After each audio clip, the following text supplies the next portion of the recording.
ડેડિયાપાડામાં પ્રધાનમંત્રી નરેન્દ્ર મોદીની સભા થાય છે ત્યારબાદ ડેડિયાપાડાના ધારાસભ્ય સતત પીએમ મોદી સામે પ્રહાર કરતા જોવા મળી રહ્યા છે। તેવામાં ગઈકાલે જાહેર મંચ પરથી ફરી એકવાર ધારાસભ્ય ચૈતર વસાવાએ કહ્યું કે અમારી તાકાતના લીધે વડાપ્રધાનને 15 દિવસે નર્મદા આંટા મારવા પડે છે। શું હતો આ સમગ્ર મામલો, વિગતે વાત કરીએ આ વિડીયોમાં। વૈષ્ણવજન તો તેને કહીએ જે પીડ પરાઈ જાનાને રે। નમસ્કાર, નવજીવન ન્યૂઝમાં આપનું સ્વાગત છે। હું છું જયંત દાફડા।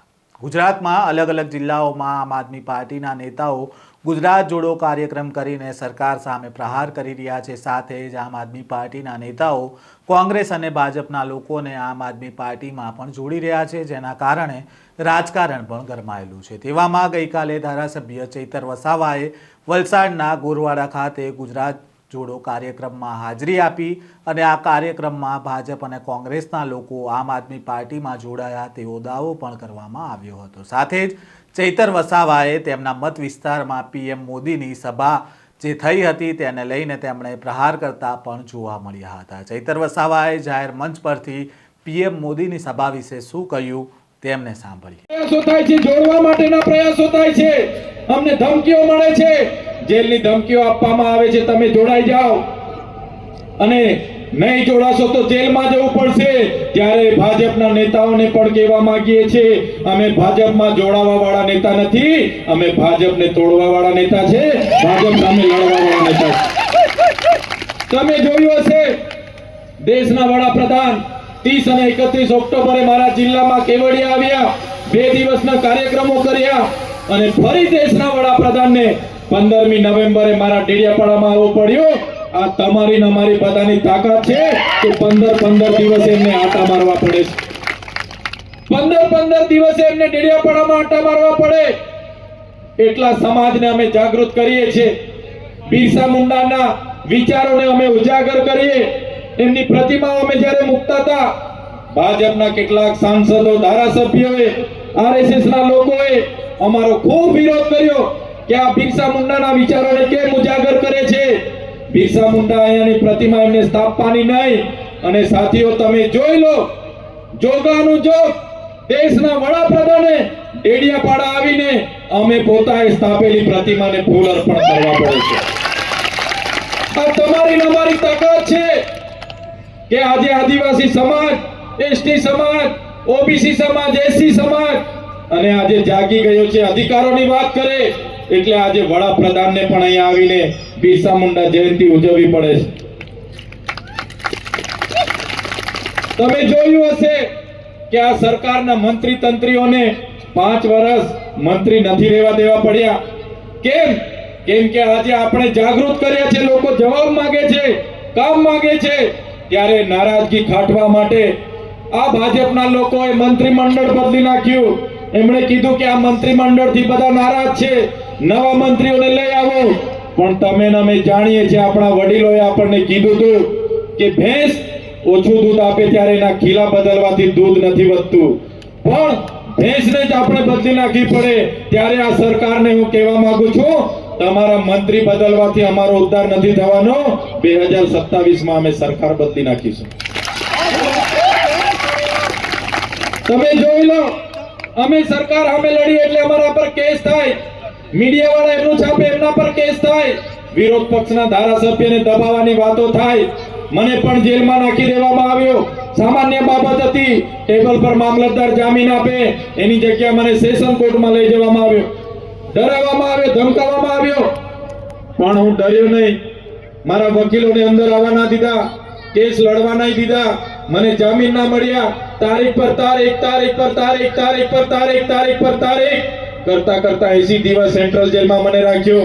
યાતનાઓ વેઠવાવી મને, મારી પરિવારે પીડા વેઠી, મારા કાર્યકરે દુઃખ વેઠ્યું, છતાં એ લોકોની જે અરમાન હતા કે 2 વર્ષ સુધી નીકળવા નહીં દે, પણ તમારા બધાના આશીર્વાદથી 80 દિવસની છૂટીને હું આજે તમારી વચ્ચે આવેલો છું। તમારી બધાની પ્રાર્થનાઓ હશે, દુઆઓ હશે, તમે બધા મારી ચિંતા કરતા હશો અને એ ચિંતાના લીધે ઉપરવાળાએ જોયું, કુદરતે જોયું અને 80 દિવસ બાદ મેં છૂટીને આવ્યો। પણ સાથીઓ, આ ભાજપની સરકારની નીતિઓ જુઓ. સરકારના દબાણથી, ભાજપના નેતાઓના દબાણથી ત્યાંની પોલીસ દ્વારા ખોટું સોગંદનામું રજૂ કરવામાં આવ્યું. કહેવામાં આવ્યું કે આ ચૈતર વસાવાને અંબાજીથી ઉમરગામથી બહાર રાખવો પડશે, એમને હદપાર કરવો પડશે રાજ્યમાંથી. અને મને નામદાર હાઈકોર્ટ દ્વારા ડેડિયાપાડામાંથી આજે હદપાર કરવામાં આવ્યો છે. મારી હદમાં હું પ્રવેશ નથી કરી શકતો. જે લોકોએ મને વિધાનસભામાં 1 લાખથી પણ વધારે મત આપીને ધારાસભ્ય બનાવ્યો, ત્યાં મારું કાર્યાલય છે, ત્યાં મારું ગામ છે, મારું ઘર છે, મારો પરિવાર રહે છે. પણ આ ભાજપ સરકારની તમે નીતિ જોઈ લો. એ લોકોની વચ્ચે મારે નહીં જવાનું, અને હું જાઉં એટલે ફરી મને જેલ થાય. ત્યારે હું રાજપીપળા લઈને લોકોના કામ કરું, છોટાઉદેપુરના કામ કરું, દાહોદના કામ કરું, ભરૂચના લોકોના કામ કરું. ત્યારે આ સરકાર હવે ફરી અરજી કરવા માંડી છે કે આને ગુજરાતમાંથી બહાર કાઢો, નર્મદામાંથી બહાર કાઢો. ત્યારે આ સરકારને આ મંચ પરથી કહેવા માંગુ છું, તમે મને ડેડિયાપાડામાંથી કાઢી મૂકશો, તમે મને નર્મદામાંથી કાઢી મૂકશો, તમે મને ગુજરાતમાંથી કાઢી મૂકશો, પણ આ ચૈતર વસાવા લોકોના દિલોમાં રહી છે, ત્યાંથી ક્યારે કાઢી નથી મૂકવાનું.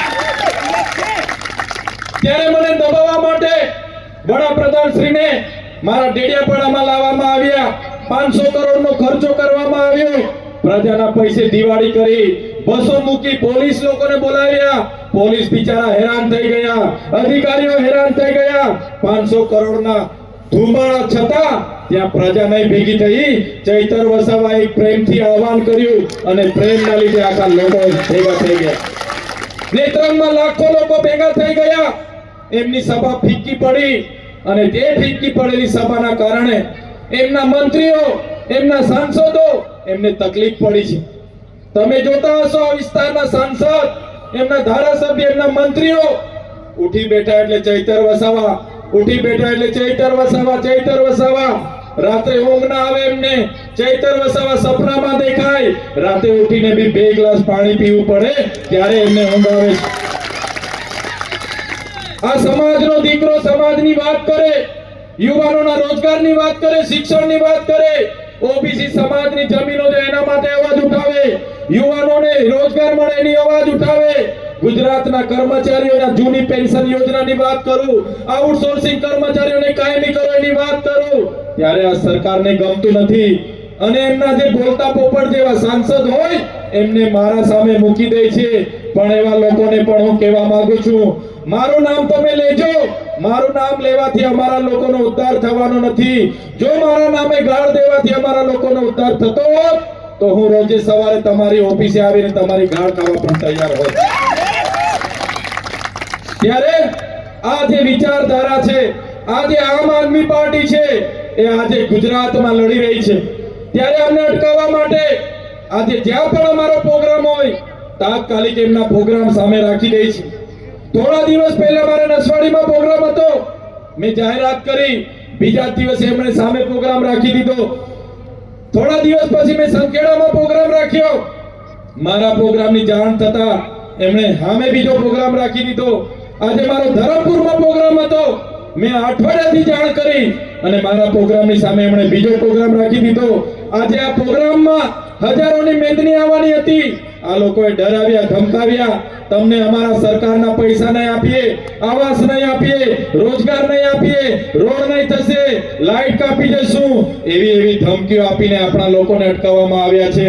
પણ સાથીઓ, આ ક્રાંતિની લડાઈ, આ વિચારધારાની લડાઈ આવા નેતાઓથી, એમના અધિકારીઓથી, એમના તંત્રથી રોકાઈ નથી. આવનારા દિવસોમાં પણ રોકાવાની નથી. એનાથી વધારે તાકાતથી આપણે બધા લડવાનું છે.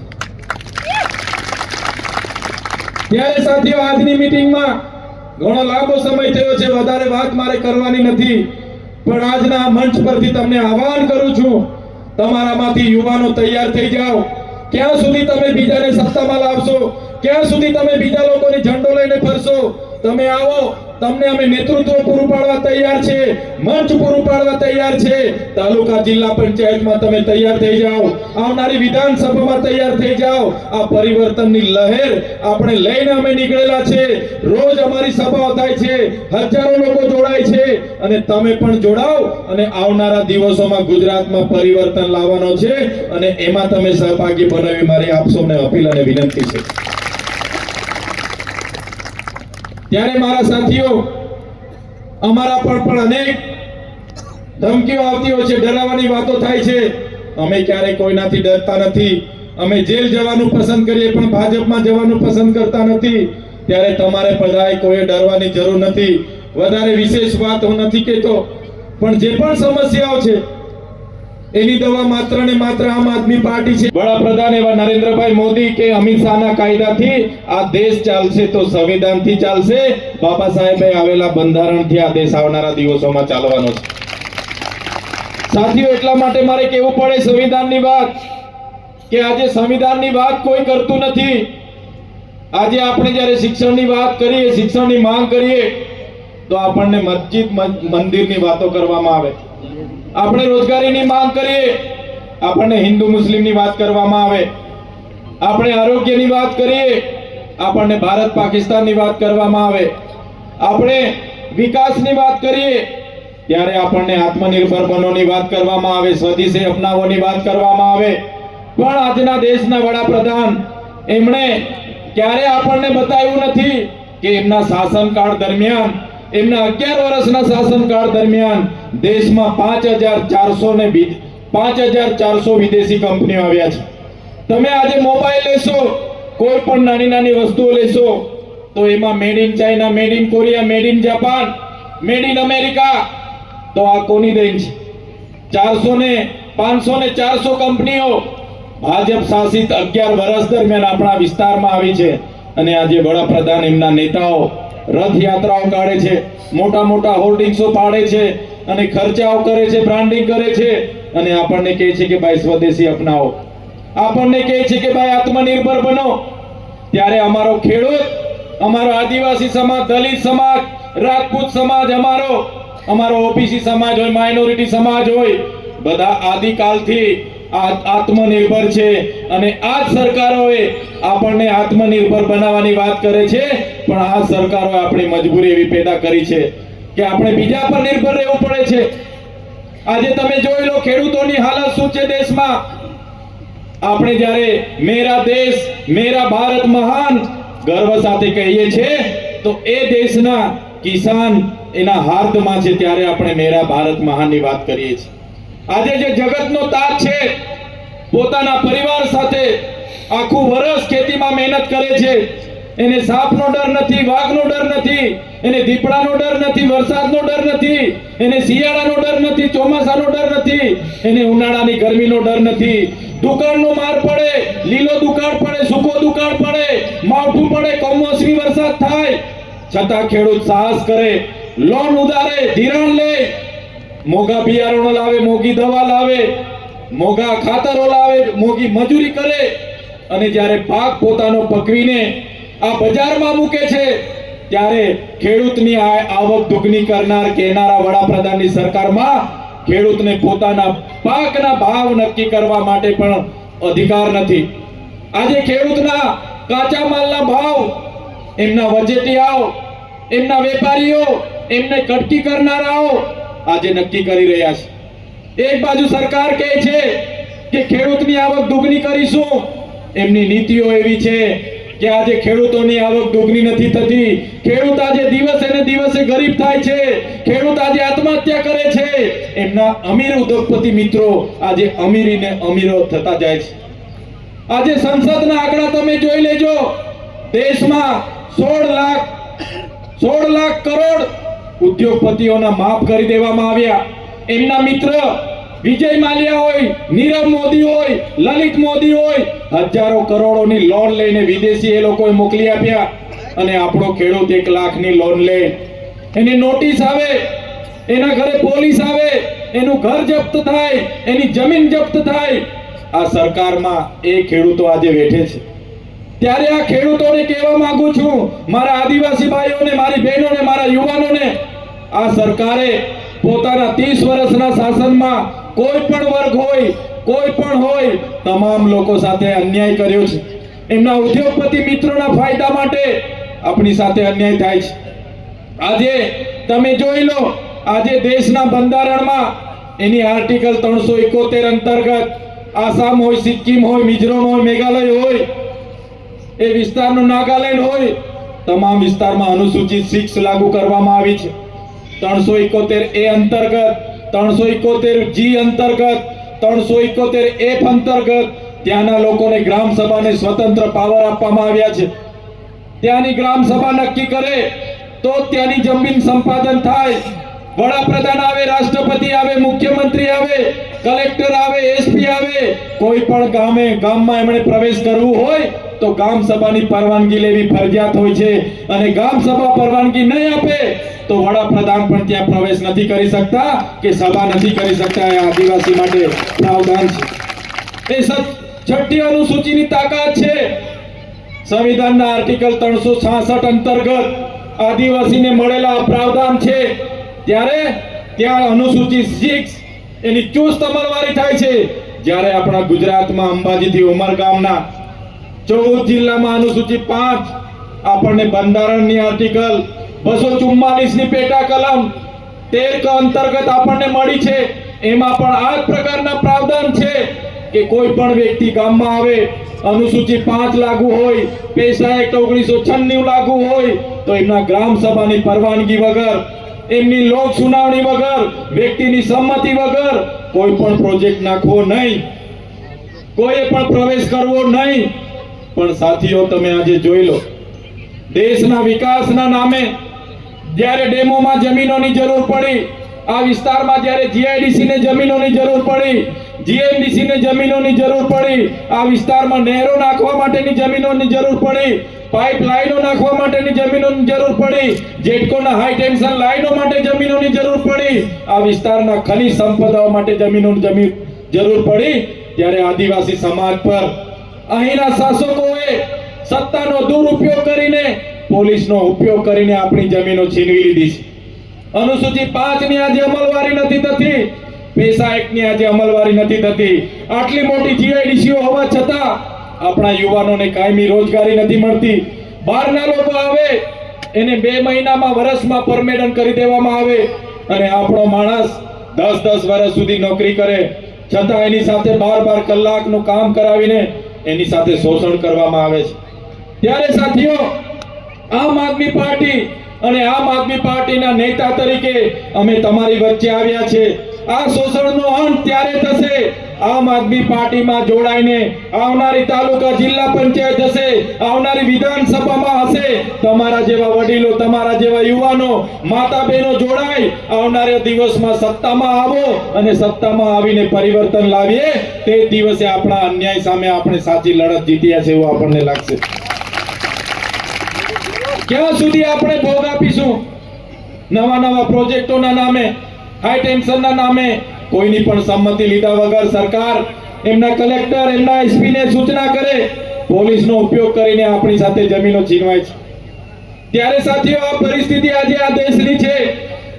આપણે જ્યારે રોજગારીની વાત કરીએ, આત્મનિર્ભર બનોની વાત થાય, આજે આપણા વિસ્તારમાં બાળકોને ભણાવવા માટે પૂરતા શિક્ષકો નથી, પૂરતી શાળાઓ નથી, આરોગ્યના સરકારી દવાખાનામાં પૂરતા ડોક્ટરો નથી, સાધનો નથી, આપણે રોડ રસ્તા માંગીએ, રોડ રસ્તા પૂરતા નથી, અને આપણા ટેક્સના પૈસે એ લોકો આજે એમના દિવાળીઓ કરે છે.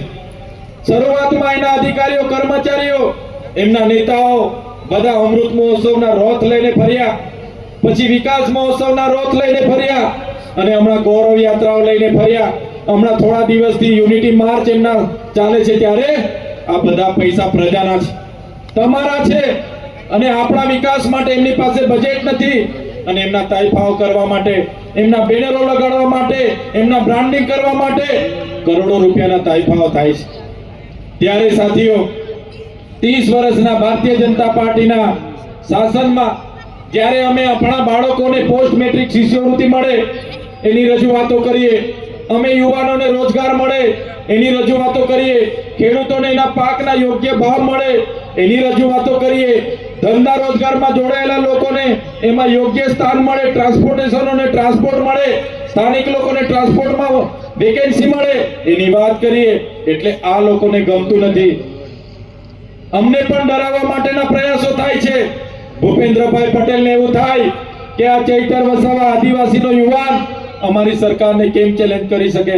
એમના હર સંઘવીને થાય કે આ ચૈતર વસાવા અમારી સરકારને કઈ રીતના ચેલેન્જ કરી શકે. અને તમે જોયું હશે જે રીતે આજે તમને ડરાવવામાં આવે છે એ રીતે અમને પણ ડરાવવામાં આવે છે. કેસો પર કેસો કરે છે, પોલીસને મૂકે છે, એક વાર, બે વાર, 3 વાર જેલોમાં મોકલે છે અને દબાવવાની વાત કરે છે. પણ સાથીઓ, અમે આમ આદમી પાર્ટી અને તમારા જેવા લોકોના આશીર્વાદથી ધારાસભ્ય બન્યા છે. અમે કોઈના બાપથી ડરતા નથી ને ડરવાના નથી.